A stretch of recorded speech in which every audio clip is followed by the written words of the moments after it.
What is up, ladies and gents? This is George Bean, and today is my review for the 2008 Batman film, The Dark Knight, which was the sequel to Batman Begins, and the second chapter in Christopher Nolan's Dark Knight trilogy. As I said in my Batman Begins review, I am a big Batman fan, mostly from the movies I've seen. I could, in embarrassment, acknowledge Batman Forever as being my very first Batman movie. I even have a little action figure of Batman right here. And I used to have an action figures of the Joker and Two-Face, but I think I gave them to my little nephew, so hopefully he's having fun with them at this moment. But anyway, back to the video. Upon release on the 18th of July 2008, The Dark Knight had received overwhelmingly positive receptions from critics, audiences, and fans alike, with many praising it for its screenplay, acting performances, particularly from Heath Ledger as the Joker, musical score by Hans Zimmer and James Newton Howard, Nolan's direction, action sequences, and running themes.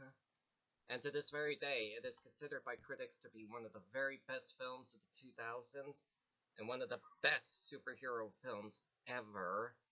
And in addition, the film had appeared on more critics' top 10 lists than any other film of 2008, with the exception of the Disney Pixar film WALL-E, and more critics named The Dark Knight as the best film of 2008 than any other film released that year.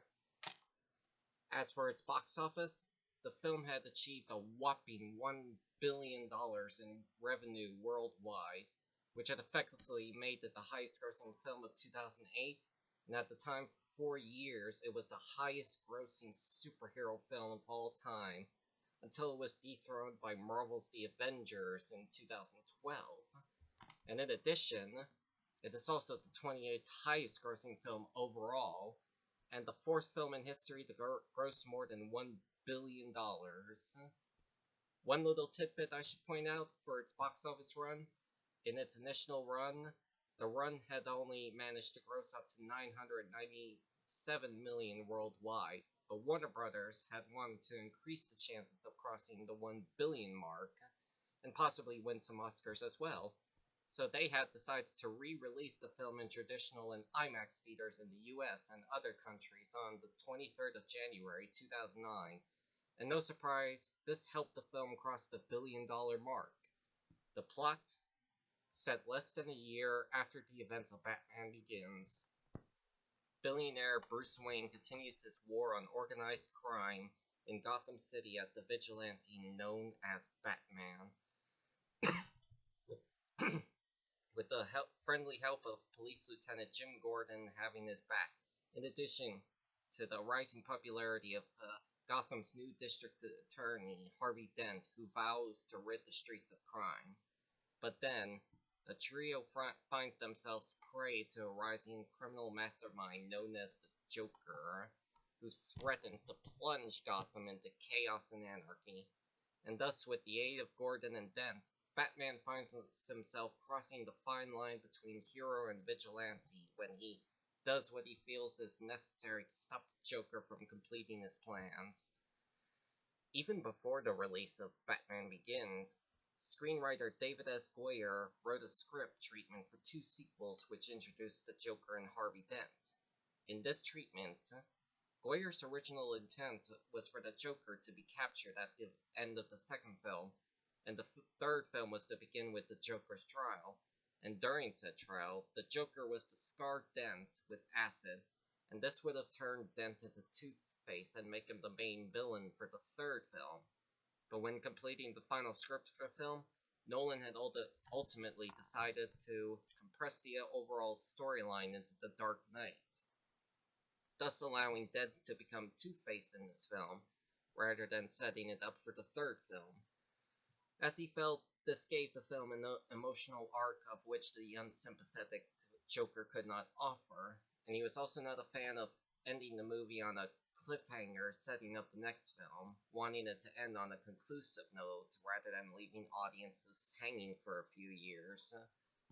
After Batman Begins to prove to be a surprise success for Warner Brothers, especially on home video, they immediately began fast-tracking a sequel. And of course, as proven in the ending to Batman Begins, the main villain for the sequel was obviously going to be the Joker. When he began writing the script, Nolan's prime inspiration for the film was the Joker's comic book debut in 1940, the 1988 graphic novel The Killing Joke, in which the Joker argued that anyone can become like him given the right circumstances, and the 1996 series The Long Halloween, which retold Two-Face's origin. And in an attempt so as not to diminish the threat he poses in the film, Nolan decided to avoid divulging an in-depth origin story for the Joker and instead portray his rise to power. So in the film, the Joker is like an absolute with no shades of gray to him, just bursts in as he did in the comics. And in addition, Nolan had also looked to the 1995 Michael Mann crime thriller Heat as inspiration to craft a film about a big city. Now to say, I cannot believe that it is now 10 years since this movie came out. I mean, by God, has 10 years really come and gone since I first saw this film? Time sure as hell does fly pretty fast. I was like 15 when I saw this in theaters. I was pumped to see it, all due to my interest in seeing the Joker in it as performed by Heath Ledger, which would also end up being fueled even further by his passing away in January 2008, just 6 months before the film's theatrical release. I remember all the buzz that went on over Ledger as the Joker, and his death from the accidental drug overdose. His death actually came as a shock even to me. I was both shocked and yet saddened at the same time, because that had meant that this film would possibly be the only time we see this interpretation of the Joker in this series, which it was as proven when Dark Knight Rises came out, and the Joker was never featured nor mentioned once in that film. Now, I just cannot help but say that I absolutely love the Joker in this film. I mean, Heath Ledger did an amazingly brilliant job in this role. I'd possibly go out of my way and dare to say that Joker is like the real star of this movie. Because whenever he appears in this movie, he just immediately steals the entire movie from everyone else. He's just so hypnotically good in it. You just can't help but love the Joker in this. What makes him great is that he is so funny. Everything about him is just hilarious to me. I mean, even my pops loves this Joker more. He told me that before this movie, he'd wanted to see the Joker as more of a psychopath and wanted to see his Joker makeup look more crude and runny. And he said that Ledger's Joker was exactly what he wanted the Joker to be, psychopathic and crude running makeup and all. And trust me, he's even seen the Cesar Romero Joker in the Adam West Batman. And we'd always talk about Romero having that stupid mustache that he refused to shave off, and so they applied that makeup over it. It's brilliant. So yeah, Heath Ledger's Joker is my pop's favorite Joker out of the bunch. Some days you just can't get rid of a bum. Which ironically is the ending to The Dark Knight Rises. How ironic is that? What I love most about the Joker is that he has no prime goal. He has no desire for money or to be reasoned with. He's just an agent of chaos and anarchy. Everywhere he goes, anarchy just follows with him. There's a great scene where Bruce and his butler Alfred are discussing what the Jokers are. Bruce is trying to figure out what the Joker is after, and Alfred argues that there are some people who have no clear crystal goal, no understanding. They just want to create chaos and anarchy. And to make an example, Alfred tells Bruce about his time as a mercenary in Burma, where he and his fellow friends were trying to track down a bandit who was raiding caravans and stealing valuable stones. And then he says that for the past 6 months in tracking the bandit, they never met anyone who traded with him. And then one day, Alfred saw a child playing with a huge-ass ruby, the size of a tangerine. So it turns out that the bandit had been throwing the stones away. So why steal them? Alfred says it was because the bandit thought it was good sport because, as he puts it, some men aren't looking for anything logical, like money, that can't be bought, bullied, reasoned, or negotiated with. Some men just want to watch the world burn. I remember when I heard him say that line while watching the Joker on the computer monitor, I felt a little goosebumpsy from that shot alone. I had chills going down my spine. I was just stunned to think that there were really people like that. And Alfred's bandit line is answered when the Joker, after breaking out of jail with the Chinese accountant Mr. Lau, and he groups with the mob and the Russian mobster named the Chechen on a tanker ship, and he has this huge mountain of money. I mean, it was so big, the Joker actually climbs up to the top and dives down it like a water slide. I love that bit. It's such a brilliant moment when he just dives down the money. It's so funny. He's like, whee! But then all of a sudden, he pours gasoline onto the money and then proceeds to burn it on fire, saying to the Chechen, all you care about is money. This town deserves a better class of criminal, and I'm gonna give it to them. This is my city. I remember when I first watched that scene, when he burns the money, I was absolutely shocked. I just couldn't believe that he'd actually do that. All of that money, that huge mountain of cash, up in smoke. And Joker didn't give a single fuck, even saying everything burns. But now looking back at it, like again, it's actually answering back to Alfred's butt bandit line, saying that some men aren't looking for something like money and just simply want to watch the world burn. And the burning money is a somewhat symbolic reference to the burning, and it completely shows us just what the Joker really wants, to watch Gotham burn. And you know what? I actually like it. The Joker having no specific clear crystal goals, he doesn't desire money or power. He just wants to watch the world burn. I love that idea. It just makes him as this unstoppable force of nature to reckon with. And to be honest also, I do like that they chose not to delve into the Joker's origin. From the moment the movie begins, he is the Joker, complete and absolute. There he is already. It's like as if he had just fell out of the sky and landed in Gotham. He just appears out of nowhere. And I like that. We are given little backstories from him of how he'd gotten his scars.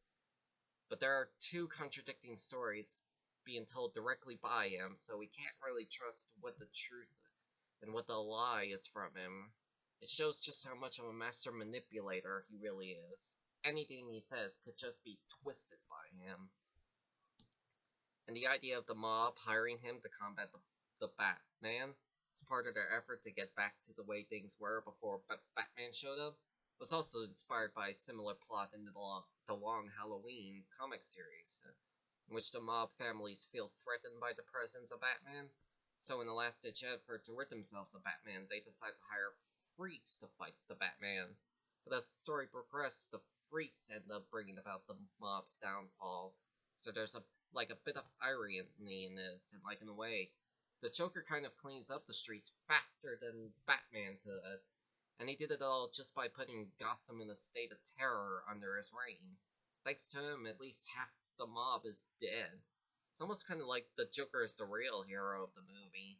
That's something I see him as like. And of course, I also love how Hans Zimmer and James Newton Howard gave the Joker a theme of his own. It's basically this screeching sound that intensifies and grows louder, like... I like that idea. It actually kind of personifies who the Joker is in this film. It's like he's nothing but this terrifying sound that gets into your skin as it gets bigger and louder. And it's also used as a way to create tension whenever he appears to spur up terror. But yeah, everyone else is damn good in this movie. Christian Bale was still outstanding as Bruce Wayne and Batman. As this is a sequel, we get to see him in full form now that the origin story is out of the way, so we can get on with the Batman stuff in the sequel. And even when he's normal Bruce Wayne, he's still intriguing to watch. I do like the moments where he's in his Wayne persona. He plays it up as a ditzy billionaire playboy. It's his attempt to deflect any public suspicion of him possibly being Batman. And again, Michael Caine was hypnotically amazing as Alfred in this. I still love the interactions between Bruce and Alfred. Their conversations are like the best moments in the trilogy. I still love the moments in them in Batman Begins. Something I have forgotten to mention. There's one scene where after Wayne Manor is burnt down, Bruce admits his failure. Bruce then says, "Why do we fall, sir? So that we can learn to pick ourselves up." It's such a hopeful line from Alfred, and with the music score playing, it makes it so emotional. Especially when Bruce asks, "You still haven't given up on me?" To which Bruce replies, "Never." Such a great line. And I also love how Alfred calls Bruce out on his chase with the police on the freeway. He points at the TV and says, "What would you call that?" Bruce, it's like, damn good television. That's so funny. But yeah, they still have their intriguing conversations in the sequel. And Alfred's bandit story is still an interesting dialogue between them. And Gary Oldman was still very damn good as Jim Gordon. Oldman is very memorable in this role. Again, I believe this is one of his very best roles in recent years. I remember first watching this when Gordon saves the mayor from being shot by the Joker. I actually really thought that Gordon died. I was like, oh no, he's dead? No! I was actually sad to see Gary Oldman die there, but then after that amazing car chase, which was fucking awesome to watch, the one SWAT officer comes up and pulls the shotgun onto the Joker. I was like, who's this guy? Got some balls, dude. But then it is revealed that the SWAT guy was actually Gordon. I was like, yes, he's alive. The mustachie is alive. I was just really happy to see Gordon alive and actually place the Joker under arrest. But I also love how before Gordon comes up when the Joker is about to confront the Joker and one of his thugs touches Batman's mask and it zaps him off his feet. I love when the Joker goes into his maniacal laughter, stomping on the thug and then blabbers like crazy. I don't know why, I just find that hilarious. And when Gordon stops the Joker, Joker's like, would you please just give me a minute? He asks for a minute, it's brilliant. But yeah, I loved Gary Oldman as Gordon. I honestly wish we could have more movies with him in this role. Maybe even a spin-off? Just so I could watch more of Oldman as Gordon. That's how much I love this casting choice. One thing I noticed too is that in this is the only movie in the trilogy where we get to meet Gordon's family, his wife and son and daughter. I noticed that his wife is named Barbara, a big change from his daughter being named Barbara and becoming Batgirl. I do like the small scene where, after successfully capturing the Joker, Gordon reunites with his family after faking his death. He sees his son asks him if Batman saved him, and Gordon says, well, actually, I saved him. It's a nice little moment between them, and a moment of calm before the storm. And Aaron Eckhart was really good as Harvey Dent. He almost has this Robert F. Kennedy kind of look and persona to him. Politician who's courageous to battle the mob and put them out of business. Eckhart gives us Dent a sympathetic side that makes you feel for him when he loses everything. And so when he becomes Two-Face, he is more like a tragic anti-hero than a full-fledged villain. It's a completely different interpretation than the one portrayed by Tommy Lee Jones in Batman Forever. And also a much better one here, to say the least. One big element I feel that I may need to talk about is Harvey Dent's transformation into Two-Face. I have to say, I honestly still don't mind Two-Face being in this. As I've said before, Dent was intended to give the film an emotional arc that the unsympathetic Joker wouldn't be able to give. and he's supposed to represent the darker side of lighter and darker side of Batman. He's kind of like the lighter turned darker mirror image of Bruce Wayne and Batman, and he is even given the nickname the White Knight of Gotham, in contrast to how Batman is called the Dark Knight. And thus, when he transforms into the murderous, vengeful Two-Face, it is to show that the Joker can tear down even the most incorruptible. It even shows just how far the Joker is willing to go to demoralize the people of Gotham, show them that there is no such thing as a White Knight of Gotham. And also, Harvey Dent as a hero or district attorney and his eventual transformation into Two-Face is actually based on The Long Halloween, which he also has a similar arc in that series comics. I mean, even when watching the trailer to this film, I knew that Dent was going to turn into Two-Face. There are those shots of the oil drum knocked over and spilling out fuel onto the floor, and you have a quick shot of Dent onto the floor. I thought that was acid. I thought he was going to get his face burned by acid, and this is my speculating from the trailer. But I thought the acid burning scene was going to happen during the interrogation scene, like Dent and Batman were going to be in the room interrogating the Joker. Then the fight breaks out, Dent gets pinned down on the floor, and the Joker drops a bottle of acid on the floor, and it ends up soaking onto Dent's face, burning his face in half. That's what I thought was going to happen. But of course it went differently in the film, but I was almost that close to getting it right, but not hot enough.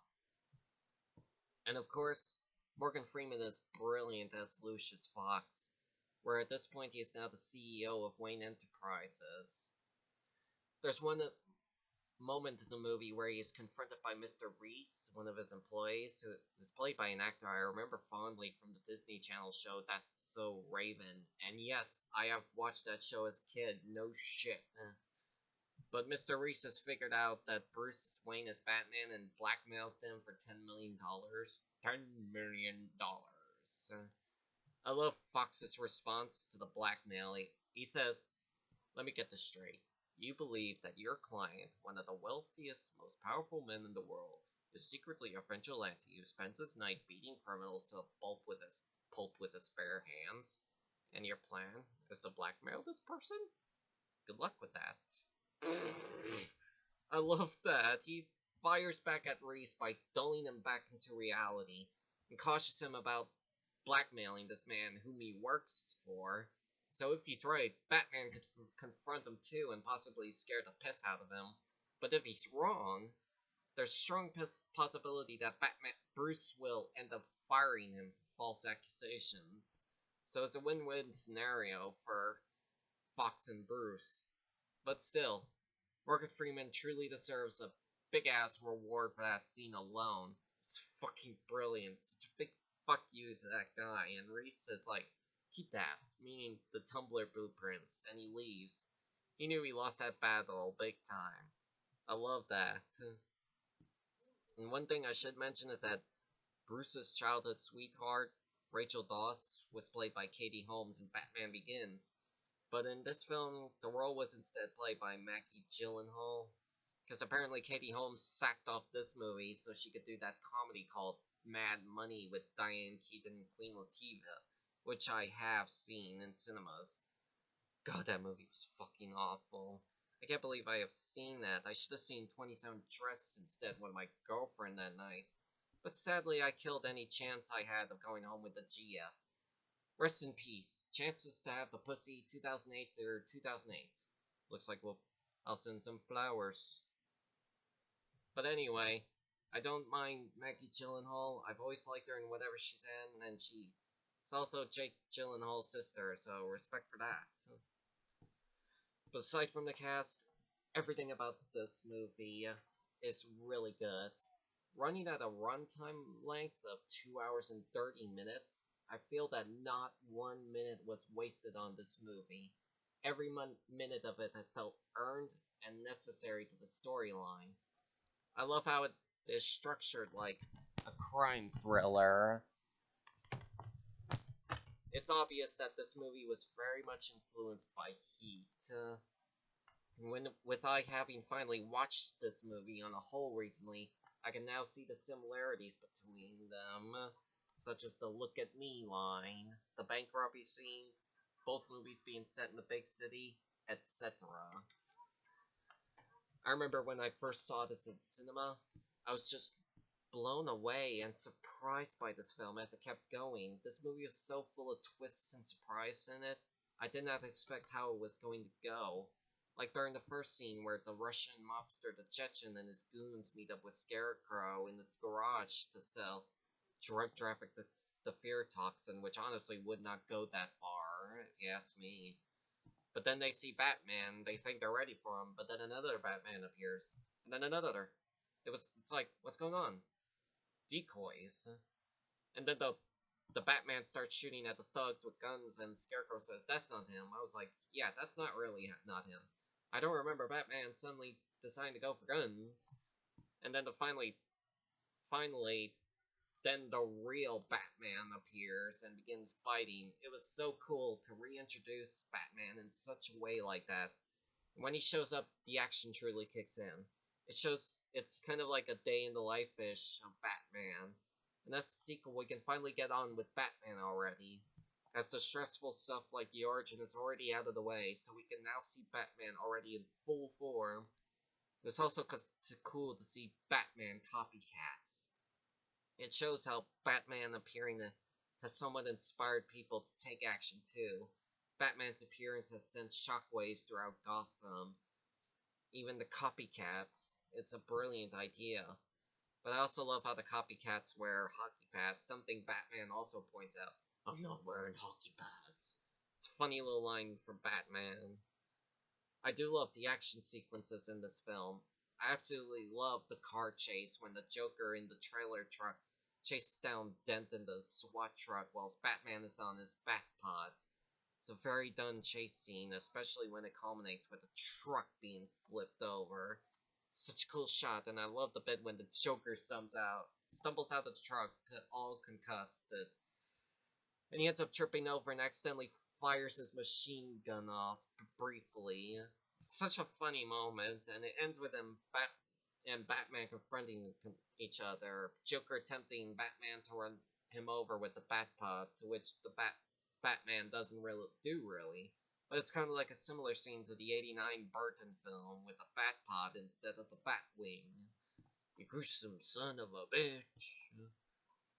And if there's one thing I noticed too in this scene and in the climax, is that it's almost like as if the Joker's willing to die by Batman's hands. It's like he's always reaching for death, like, yes, come on. And when he doesn't, he's like, fuck.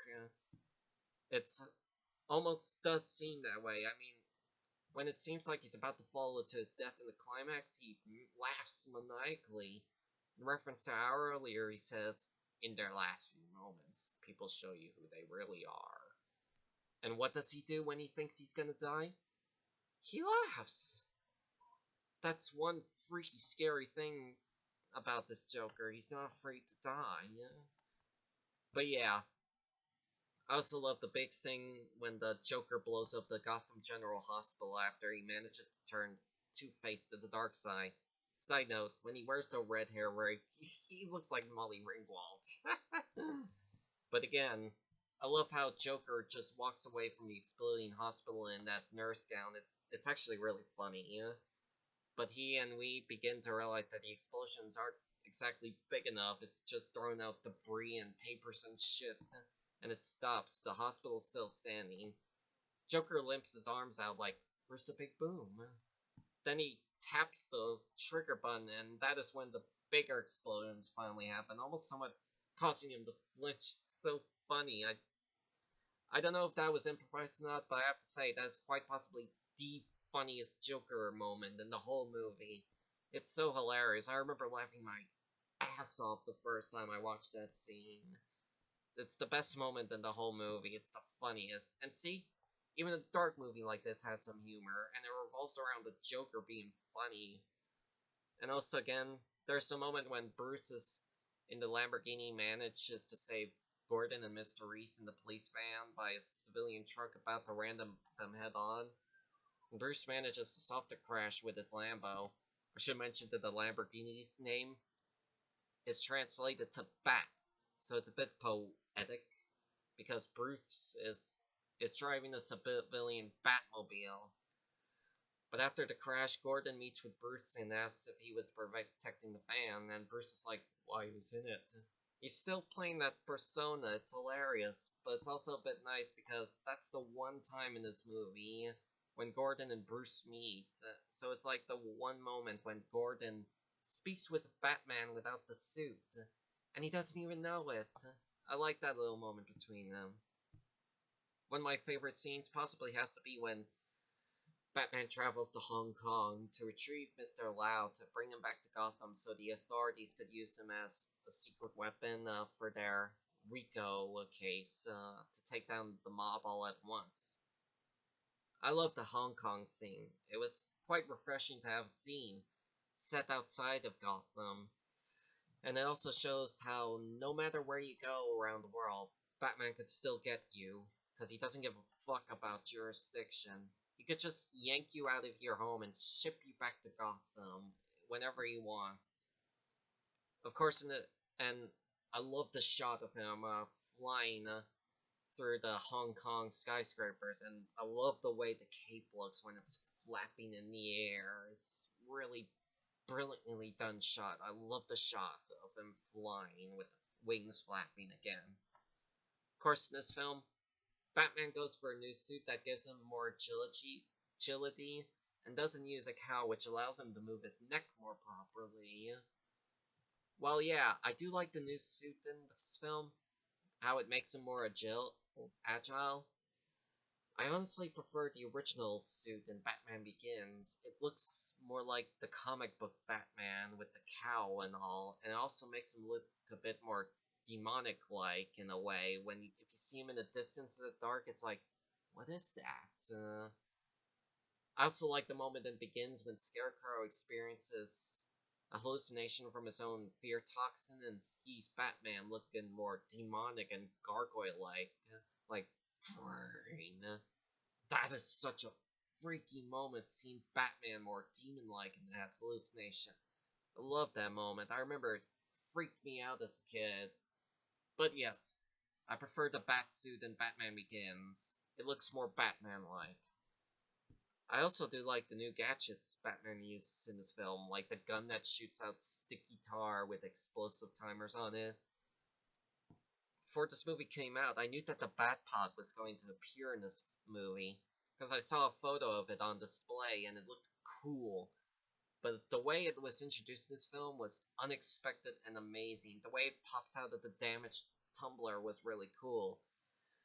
I remember when the Batpod gun turrets pops out of the tumbler, like, before it pops out, I immediately turned wide-eyed, knowing what it was, and then it just popped out and spat out of there.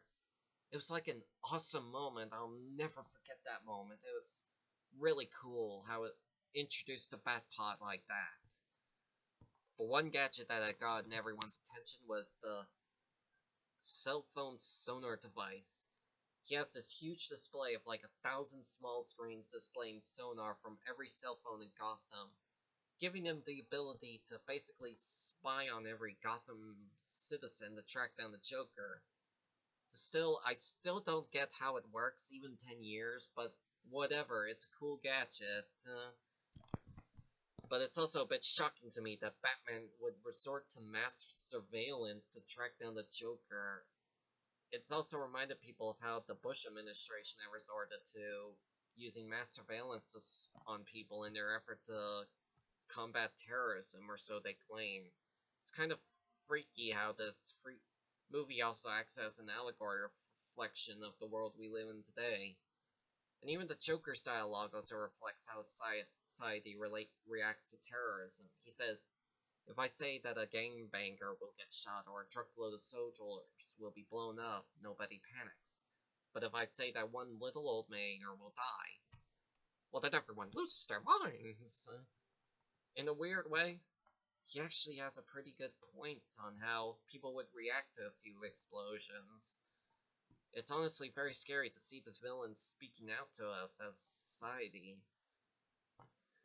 One thing I should also bring up, There's this honestly pretty cool fan theory that's been going on around lately, where many fans theorize that the Joker may have actually been an ex-soldier who was betrayed by the government, and that this would possibly explain how he became like this and why he has a deep hatred towards the corrupt government. He has this sort of resentment for the established order of society. And to be honest, I like the fan theory. It actually explains pretty well how and why he became like this. It also adds some weight in how he's so expertly skilled in handling multiple different firearms, even explosive or even a fucking bazooka. I like the theory.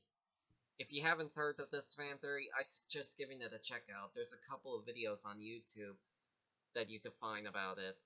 And I'll provide y'all a link to these videos in the description box below. Go watch them. The theory honestly holds some good weight.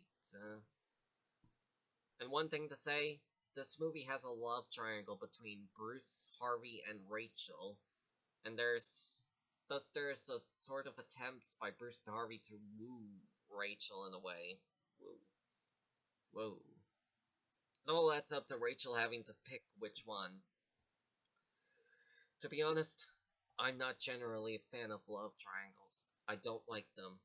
I hate when movies resort to this element. All I think of is, bitch, pick one and stick with it. Or both. But here, Rachel dies, killed by one of the Joker's little games against Batman, the ultimatum game. And I have to say, what a ballsy way to end the love triangle like that. The girl dies, so none of the men get the girl. So I have to give the filmmaker some props to go in that direction. Very brave of them to kill off the girl like that. Shouldn't say that. I have nothing against women. Okay? Don't agree. I just have to say it here now. But what a ballsy ending this movie goes by. I mean, seriously, Nolan and others had some balls ending the movie like this. Like in the ending, everything has gone to complete shit, all thanks to the Joker. Rachel Dawes is dead, and as a result, Harvey Dent has become a murderous vigilante killer with half his face burnt to crisp, murdering mob criminals in corrupt parts left and right as part of his seeking revenge over Rachel's death. When Harvey threatens Gordon's son, Batman is forced to break his no-killing rule, somewhat inadvertently in a way, but it was to save Gordon's son from being murdered by Harvey if by chance his coin landed tails. But still, Batman does kill Harvey Dent, but for a good humane reason, to save the child of his ally Gordon. So he does have some form of justification in doing that. I will say, at the time when I first saw this movie, I didn't believe Dent was dead at that moment. I thought he was unconscious and that they were going to bring him back for the third film at that time. But Aaron Eckhart came out and said he was dead. That the filmmakers came out and told him that he was dead, that Dent was dead. So I was like, what? That's it? That 30 minutes of him being Two-Face and that's it? Could have saved them for like the third film or something. But of course it shows just how much they... I think it really says it there that I think they really had big plans for the Joker to return in the third film, but Heath Ledger's death affected that whatever plans they had for him to come back in the third film. I think it seems that. But after all that, there's still the reality that if word gets out to the public that Gotham's White Knight, Harvey Dent, the city's one shining ray of hope, had gone vigilante and went on a killing spree, the entire populace would lose hope like that. All of the people's hopes in Harvey Dent would just be crushed like a beer can. And also, all those criminals he put behind bars would have sufficient grounds for appeal. All those cases Dent has ever tried could be overturned, and all those crime bosses would be back on the street. Hence the Joker mentioning Dent being his secret weapon in the battle for Gotham's soul, or his ace in the hole. He knew what would happen if Dent's spree gets out in public. Desolation would just run through the city like crazy. But then, in a sudden turn of events, Batman makes a very huge decision. He decides to pin Dent's crimes on himself. By doing so, he and Gordon could maintain Dent's image as Gotham's White Knight, and they could make him into a heroic martyr for the people of Gotham. In addition, with Dent's spree covered up, all of his tried cases, of which he put 500 criminals in prison, would be kept safely intact. And also another thing, pretty much everyone knows that Batman won't kill, which effectively makes him less scary to the criminals. But by pinning Dent's crimes on Batman, it changes that perspective. If criminals find out that Batman does kill, they will fear him even more. They will even be more scared of possibly encountering him in the future. But it also brings up a quote Harvey made earlier, saying, "You either die a hero, or you live long enough to see yourself become the villain." So here, in the ending, Batman decides to become the villain, to allow Harvey to die a hero, as it should have been, as they want it to be. But now it's happening all based on a lie. But yes, in short summary, Batman and Gordon have managed to win the battle for Gotham's soul, but at the great cost of lying and covering up Dent's crimes. It's a very ballsy ending and very watertight. It's a very well planned out ending. It manages to tie up every loose end in one nice little ribbon. What a way to end a Batman film. I was shocked when it ended like that. I was like, whoa, I wish it didn't end like that. But it's also a bit sad. And also like, there's little loose ends where Alfred has the letter from Rachel where she chooses Harvey Dent over Bruce. And him, to spare Bruce the pain of that revelation, Alfred burns the letter. At the time when I first watched the movie, when I saw him burn the letter, I had a deep feeling that letter, him burning the letter, was going to come back and bite him in the ass in the third film. And it did. It actually did. And Gordon and Batman's having to cover up Dent's crimes and lying to the people of Gotham also came back in the third film to bite them in the ass. So I like that the third film answers that big thing, those two big things. And also the very final shot where Batman is speeding the Batpot down the tunnel road, now a fugitive from the law, pinning himself as a killer and killing Dent. Up to the light ahead. I don't know if it's just me, but that shot kind of references Harvey Dent's quote in the press conference when he says, "The night is darkest just before the dawn, and the dawn is coming." In that shot, Batman is referenced as The Dark Knight by Gordon in their voiceover, and he's traveling up what we could say is the dawn appearing before the night, in a kind of symbolic way. I don't know. Maybe that's just me, but it appeared that way to me. But still, what an ending. It stunned me. But I was sad that we did not get no epilogue of the Joker going to Arkham or something. The final shot of him is hanging upside down, being captured by the SWAT after Batman leaves. And the last shot of him is hanging in the air, laughing. They could have filmed an epilogue of him going to Arkham or something, in trial. Not just that, but I think it just really shows that they had big plans to bring him back for the third film, but Heath's death just affected that. I think it really shows in the third film that Heath Ledger's death really hit everyone hard, and it affected the storyline, whatever plans they had for the third film. I really seriously believe they were gonna bring back the Joker for the third film. And that must explain why it didn't live up to the high expectations, the third film, The Dark Knight Rises. But yes, to say in conclusion, even after 10 years later, where I'm 25 now, I still love this movie. The Dark Knight may possibly be the best Batman movie I have ever seen. Yes, I love this film more so than the 1989 Batman film. I'm sorry, everyone, but I had never grown up with the 89 film. I had only seen it in the time between my seeing Batman Begins on DVD in 2007 and The Dark Knight in theaters in 08. So I did not have the chance or time to let the 89 film grow on me before seeing The Dark Knight. And I honestly like Heath Ledger's Joker more than Nicholson's.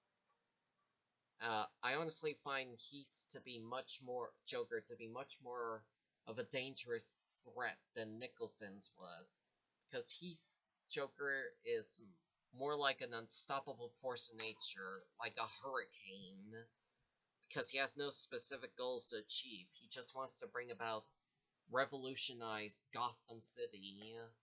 He's kind of like the shark in Jaws. He just shows up out of nowhere and brings nothing but death and destruction with him, not far behind. But yeah, overall in terms, I would like to give The Dark Knight a rating of 10 stars out of 10. The highest a Batman film could ever be given by me, because it is a damn good solid follow-up to Batman Begins, with a very worthy antagonist in the Joker, who in this film is like a chaotic hurricane, and it is a pretty damn good Heat-esque crime thriller as well. The cast and performances are stellar, especially from Heath Ledger as the Joker. Everyone has an arc of their own. And finally, the storyline and themes are really good in this film, very intriguing, and I'd possibly say that The Dark Knight is like the godfather of Batman, as my way to describe just how good this movie really is. It's one of the best superhero films ever, and one of the very best Batman films ever in movie history. So thank you for watching, ladies and gents. And what do you think of The Dark Knight? Did you like it, love it, or hate it? Please let me know what you think of the film in the comments section below. I'm all eyes and ears for you. I'm here to listen to you, happily listen to you. So, thank you for watching, ladies and gentlemen. Until then, I will see you all next time, and remember, why so serious?